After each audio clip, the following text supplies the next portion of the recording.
Hello students, कैसे हो आप सब। बीए सेकेंड ईयर और बीए बीएड सेकेंड ईयर की ऑनलाइन क्लास में मैं डॉक्टर रीना मुदगल एक बार फिर से आप सभी का स्वागत करती हूं। आज हम एक नए टॉपिक के साथ आपके पास आए हैं। देखिए स्टूडेंट्स, फर्स्ट यूनिट जो आपकी है उसमें से मैंने 2-3 चैप्टर शुरुआत में छोड़ दिए थे, तो अब हम उनको दोबारा से कर लेते हैं क्योंकि हमारा सिलेबस ज़्यादातर हो चुका है, तो उनको एक बार रिपीट कर लेंगे। तो फर्स्ट यूनिट में ही आपका संविधान सभा आता है। क्या आता है? संविधान सभा। तो सबसे पहले हम बात करते हैं कि संविधान सभा होती क्या है। देखिए, आप सभी को पता है कि भारत जो है वो लंबी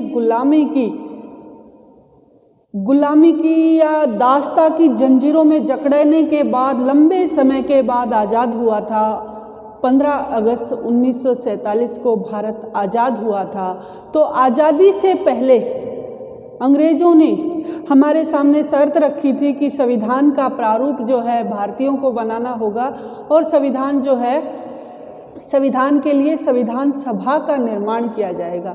तो सबसे पहले संविधान सभा देखते हैं कि संविधान सभा होती क्या है। तो संविधान बनाने के लिए जो लोगों की सभा गठित की गई थी, जिन लोगों को चुना गया था, उन्हें संविधान सभा कहा जाता है। सबसे पहले क्या है? संविधान निर्माण के लिए गठित की गई सभा को संविधान निर्माण के लिए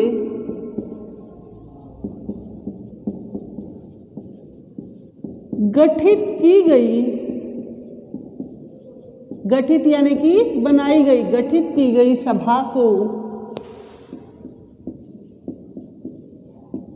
संविधान सभा कहा जाता है। कई बार 2 नंबर के क्वेश्चन में पूछ लिया जाता है। तो संविधान निर्माण के लिए गठित की गई सभा को संविधान सभा कहा जाता है। अब प्रश्न उठता है कि संविधान सभा की सर्वप्रथम मांग, सबसे पहले मांग किसने की थी कि संविधान का निर्माण संविधान सभा के द्वारा होगा। तो संविधान सभा की सर्वप्रथम मांग सबसे पहले किसने की थी?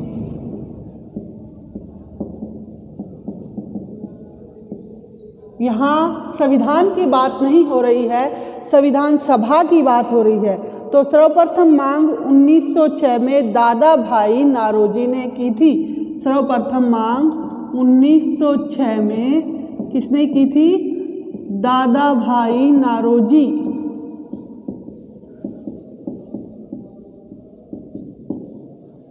दादा भाई नारोजी ने की थी 1906 में। तो क्वेश्चन आ जाए कि संविधान सभा की सर्वप्रथम मांग किसने की थी?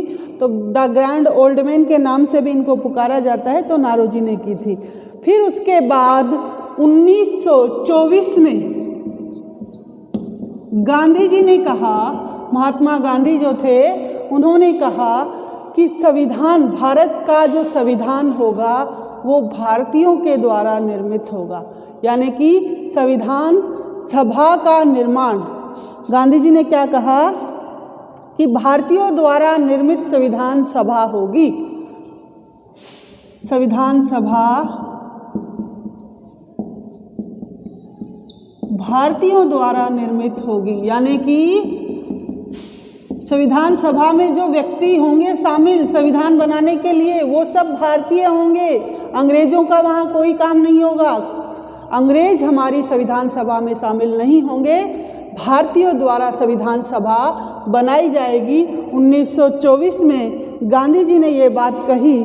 फिर उसके बाद 1934 में संविधान सभा के गठन का विचार 1934 में M.N. रॉय, पूरा नाम था मानवेंद्र नाथ रॉय, M.N. रॉय ने संविधान सभा के गठन का विचार, संविधान सभा के गठन का विचार प्रस्तुत किया।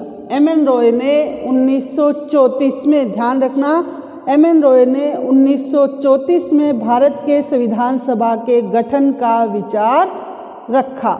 उसके बाद 1935 में कांग्रेस ने पहली बार संविधान निर्माण के लिए संविधान सभा के गठन की मांग की। 1935 में कांग्रेस ने संविधान निर्माण के लिए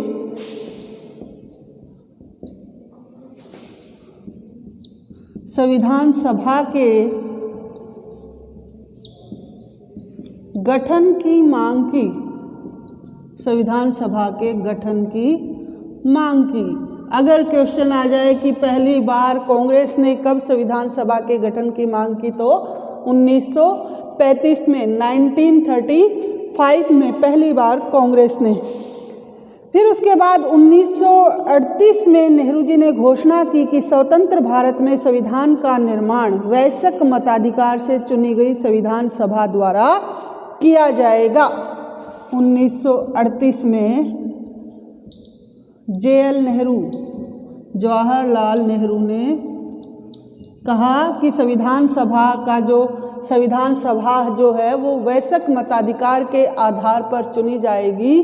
संविधान सभा का निर्माण जो है वो वयस्क मताधिकार द्वारा होगा और इसमें कोई भी बाहरी हस्तक्षेप नहीं होगा। 1938 में जवाहरलाल नेहरू ने कहा कि भारत में वयस्क मताधिकार के आधार पर संविधान सभा का चुनाव होगा, यानी कि संविधान सभा में कौन कौन से व्यक्ति शामिल होंगे इसके लिए चुनाव किया जाएगा और वो वयस्क मताधिकार की प्रक्रिया पर आधारित होगा और उसमें बाहरी कोई भी हस्तक्षेप यहाँ पर नहीं होगा। तो ये देखो एक शेड्यूल चला था 1906 से लेकर 1938 तक, ये आपको याद रखना है। सबसे पहले संविधान सभा किसको कहते हैं, तो संविधान सभा संविधान निर्माण के लिए गठित की गई सभा को संविधान सभा कहते हैं।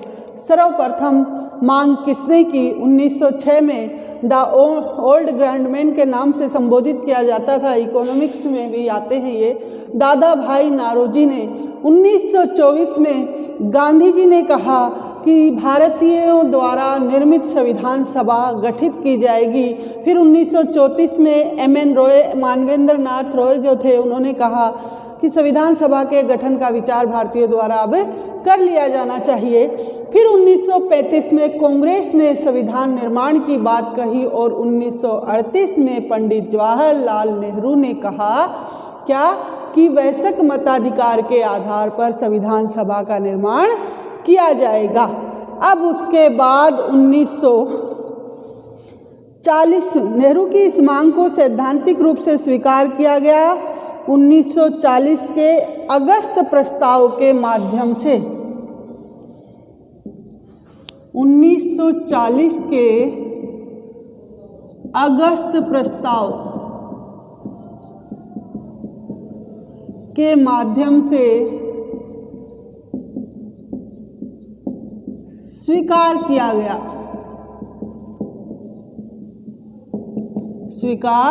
गया, नेहरू की इस मांग को 1940 के अगस्त प्रस्ताव में स्वीकार किया गया और 1946 में कैबिनेट मिशन संविधान निर्माण के लिए ब्रिटिश सरकार के एक प्रारूप के साथ भारत आए। 1946 में कैबिनेट मिशन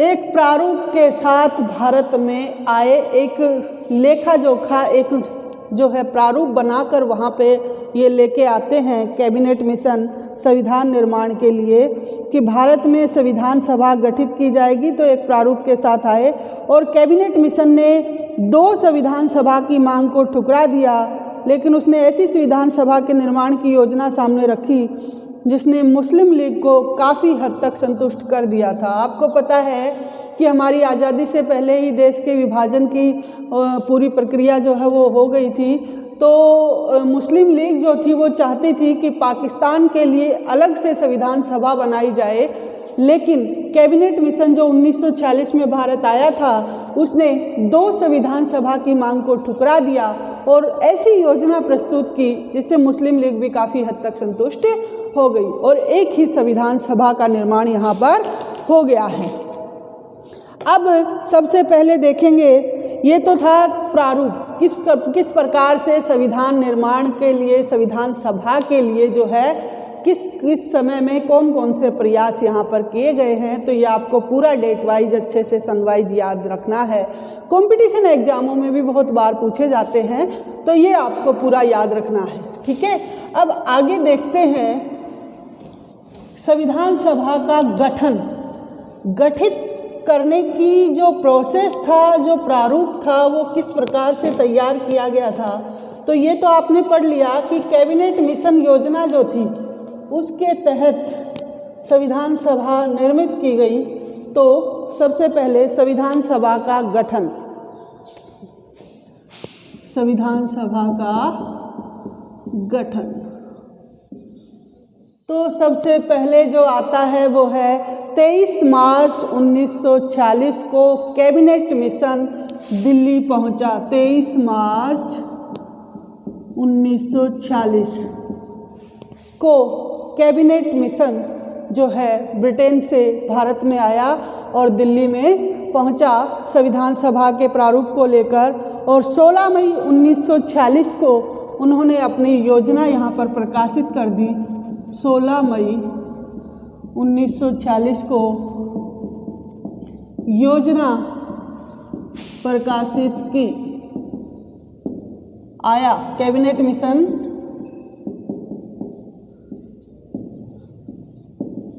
दिल्ली आया, ठीक है।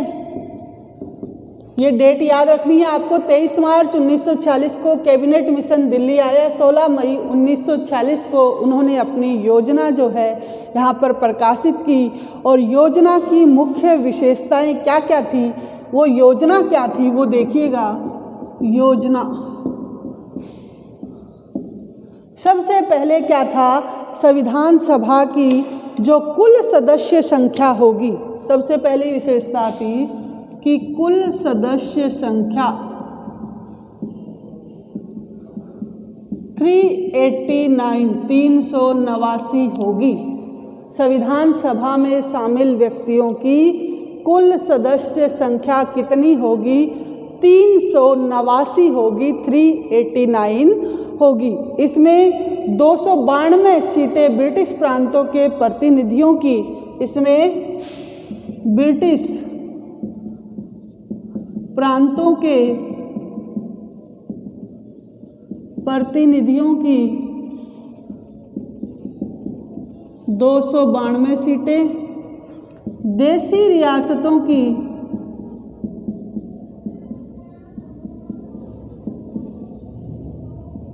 92 सीटें, और चीफ कमिश्नरी क्षेत्रों की 4 जो है यहाँ पर चीफ कमिश्नरी क्षेत्र थे,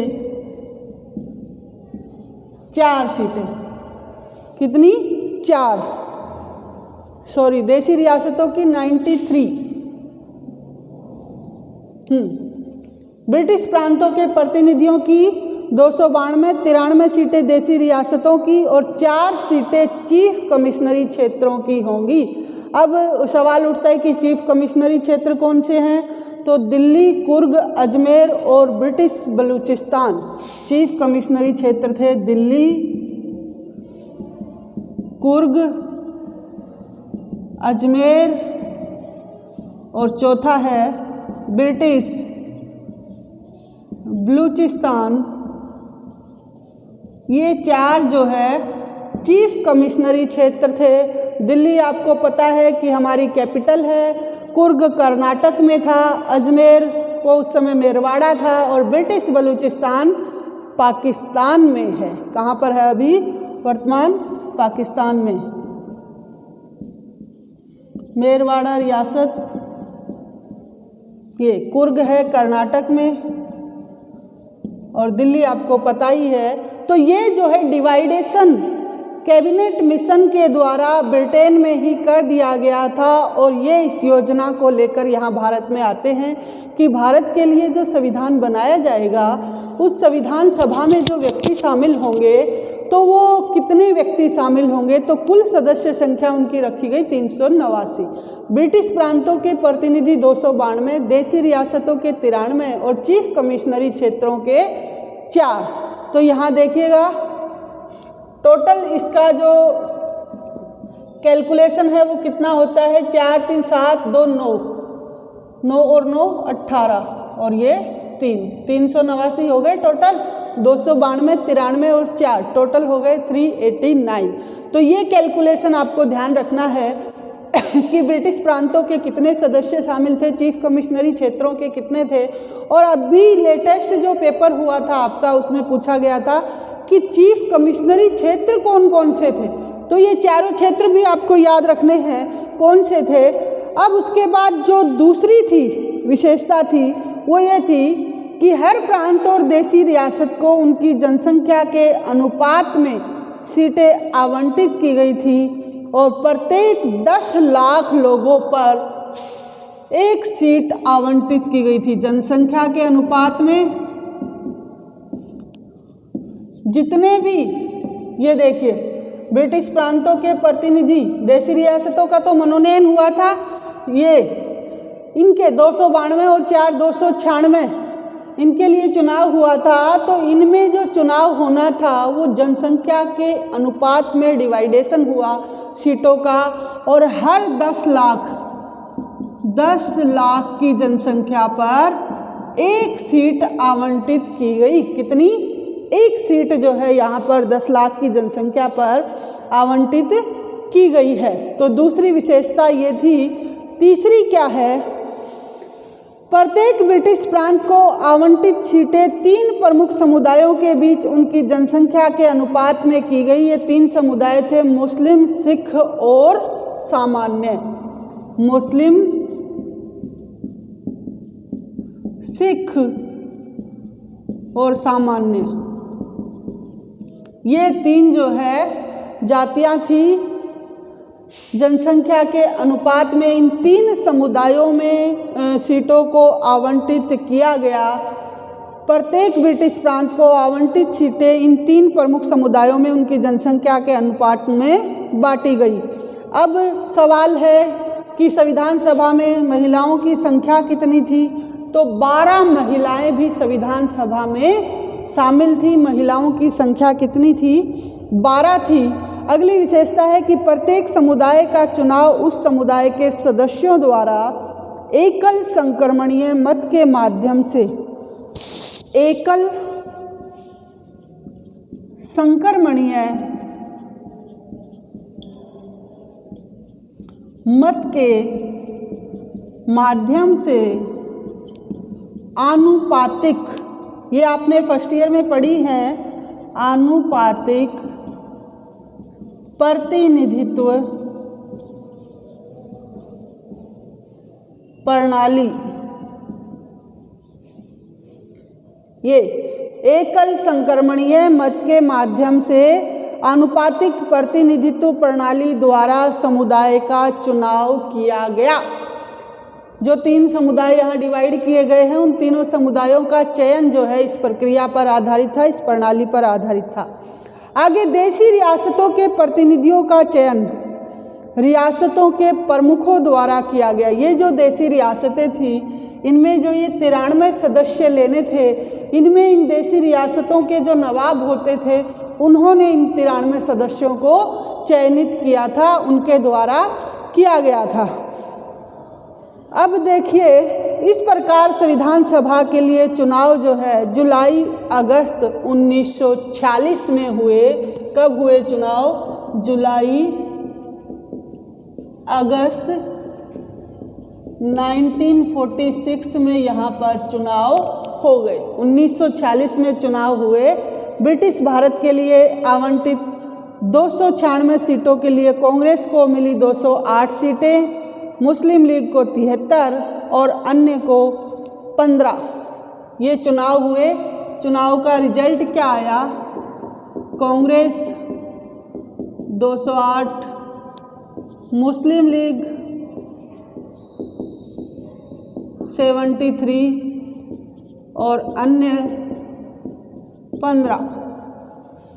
ये 15 सीटें, छोटे समूह और अन्य सदस्य जो थे उनको 15 सीटें यहाँ पर मिलती हैं। ये 296 मैंने बताया ना कि ये तो मनोनीत हुई थी, केवल 292 + 4 296 सीटों के लिए यहाँ पर चुनाव होता है।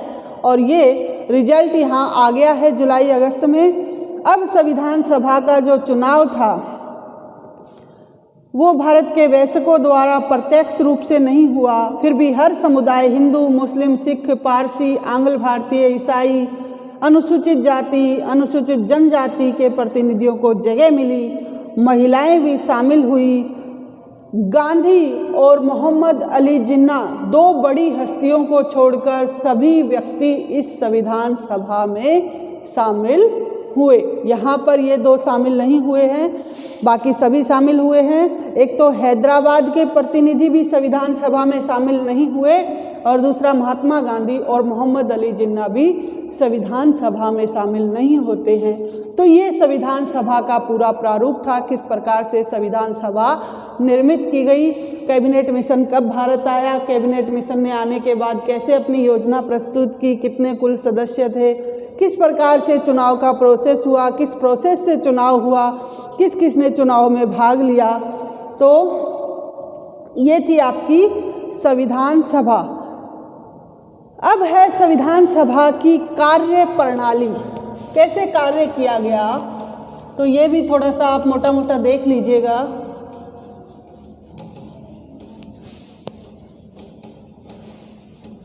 बहुत इजी है, थोड़ा सा पढ़ते ही आपको कंफर्म हो जाएगा, कोई दिक्कत वाली बात नहीं आएगी यहाँ पर।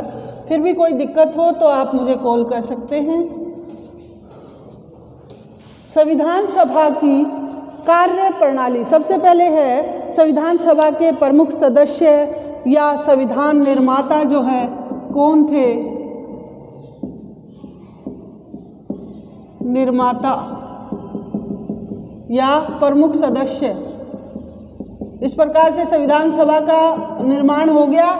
अब प्रमुख सदस्य कौन कौन से थे, सबसे पहले जवाहरलाल नेहरू, वल्लभ भाई पटेल, भीमराव अंबेडकर, के.एम. मुंशी, गोपाल स्वामी अयंगर, पट्टाभी सीतारमैया, अबुल कलाम आज़ाद, दुर्गाबाई, ठाकुरदास भार्गव, पटेल और पटेल और नेहरू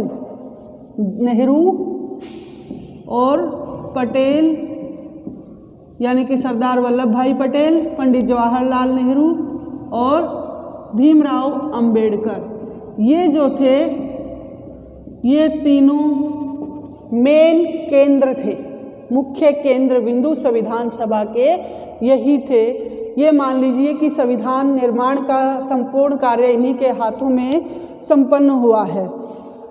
अब प्रोसेस देखते हैं कि क्या प्रक्रिया जो है संविधान सभा की यहाँ पर अपनाई गई है, तो वो भी थोड़ा देख लीजिए। सबसे पहले संविधान सभा की प्रक्रिया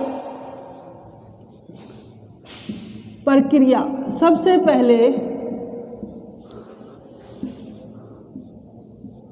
9 दिसंबर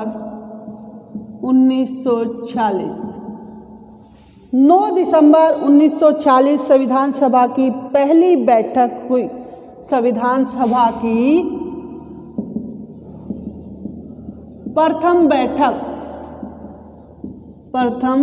बैठक इसमें सच्चिदानंद सिन्हा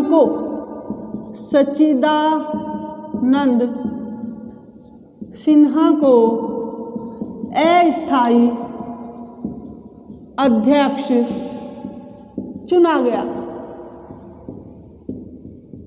ये देखिए 9 दिसंबर 1940 संविधान सभा की पहली बैठक हुई और इसमें सच्चिदानंद सिन्हा को अस्थायी अध्यक्ष यहाँ पर बना दिया गया। अब दूसरी बैठक होती है 11 दिसंबर, जस्ट 2 दिन बाद 11 दिसंबर 1940 को संविधान सभा की दूसरी बैठक हुई। इसमें राजेंद्र प्रसाद को स्थायी अध्यक्ष नियुक्त किया गया। डॉक्टर राजेंद्र प्रसाद को स्थायी अध्यक्ष, सच्चिदानंद सिन्हा क्या थे, अस्थायी थे, अब इनको स्थायी रूप से बना दिया गया स्थायी अध्यक्ष। और H.C. मुखर्जी को उपाध्यक्ष, ये देखिए H.C. मुखर्जी को उपाध्यक्ष और B.N. राव को संवैधानिक सलाहकार, B.N.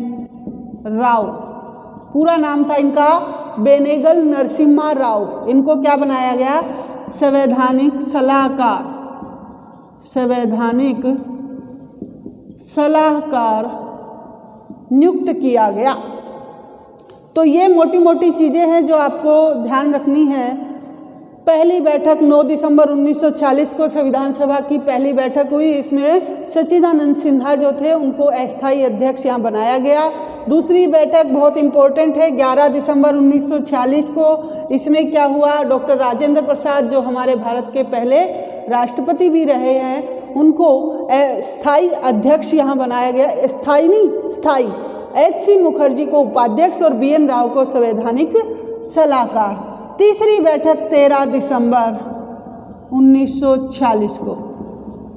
तीसरी बैठक यहाँ 13 दिसंबर 1940 को हुई। इसमें नेहरू जी ने उद्देश्य प्रस्ताव को संविधान सभा में रखा, जिसे 22 जनवरी 1947 को सर्वसम्मति से पारित किया गया। उद्देश्य प्रस्ताव, जिसको संविधान की प्रस्तावना भी कहते हैं। क्या कहते हैं? प्रस्तावना, उद्देशिका। संविधान की प्रस्तावना पंडित नेहरू जी ने उद्देश्य प्रस्ताव को संविधान सभा में रखा, जिसे 22 जनवरी 1947 को सर्वसम्मति से पारित किया गया।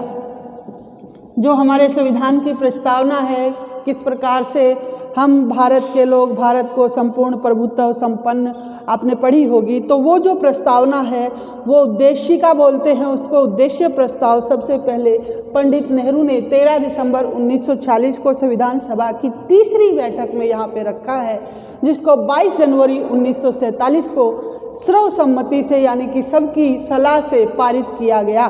तो ये 3 चीज़ें हैं, आपको अच्छे से ध्यान में रखनी है। अब उद्देश्य प्रस्ताव स्वीकृत होने के बाद संविधान सभा के कार्य संचालन के लिए अनेक समितियां बनाई गई थी, जिनमें मुख्य थी प्रारूप समिति। तो ये है, इस पर हम अगला वीडियो डालेंगे। अभी आपको आज के लिए इतना ही याद रखना है कि किस प्रकार से संविधान सभा गठित की गई, किस किस प्रोसेस के माध्यम से कब कब उसके लिए प्रयास किए गए, फिर संविधान सभा के लिए कैबिनेट मिशन भारत आया, उसने क्या क्या योजनाएं यहाँ प्रस्तुत की, और उसके बाद संविधान निर्माण के लिए सबसे पहले कौन कौन सी बैठकें हुई, संविधान सभा के द्वारा क्या क्या निर्णय यहाँ पर लिए गए हैं। तो आज के लिए इतना ही काफ़ी है। अगले वीडियो में हम फिर से कंटिन्यू करेंगे इसी को। तब तक के लिए धन्यवाद।